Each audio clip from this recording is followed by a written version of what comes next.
Méditation du 19 mars, les prières, un parfum d'encens. Et un autre ange vint se placer sur l'autel. Il tenait un encensoir d'or. On lui donna beaucoup de parfums pour les offrir, avec les prières de tous les saints, sur l'autel d'or devant le trône. Apocalypse 8, le verset 3. La prière sincère s'empare de l'omnipotence et nous donne la victoire. À genoux, le chrétien obtient la force de résister à la tentation. La prière silencieuse et fervente de l'âme s'élèvera comme un encens sacré vers le trône de la grâce et sera aussi agréable à Dieu que si elle lui était offerte dans le sanctuaire. Ainsi, pour tous ceux qui le cherchent, le Christ devient un secours immédiat en cas de besoin. Ils seront forts au jour de l'épreuve.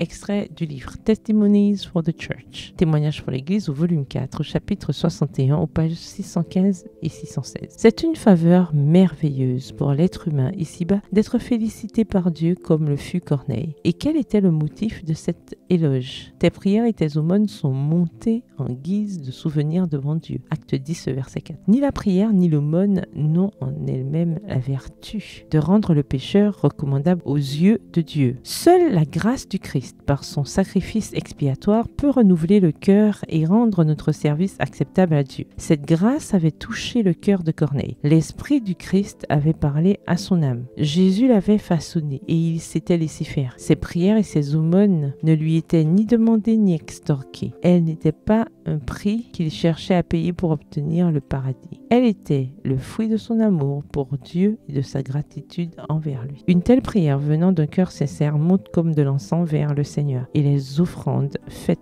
à sa cause, ainsi que les dons offerts aux nécessiteux et aux souffrants, sont un sacrifice qui lui est agréable. La prière et l'aumône sont étroitement liées. Elles sont l'expression de l'amour envers Dieu et envers nos semblables. Elles sont la concrétisation des deux grands principes de la loi divine. Tu aimeras le Seigneur ton Dieu de tout ton cœur, de toute ton âme, de toute ta pensée et de toute ta force. Et tu aimeras ton prochain comme toi-même. Marc 12, les versets 30 et 31. Ainsi, même si nos dons ne peuvent ni nous recommander à Dieu, ni gagner sa faveur, elles constituent une preuve que nous avons reçu la grâce du Christ. Ils prouvent la sincérité de l'amour que nous professons manquer. Extrait tiré du livre SDA Bible Commentary, le commentaire biblique adventiste, au volume 6, le chapitre Acte 10, à la page 1059. Bonne soirée, que l'Éternel vous bénisse.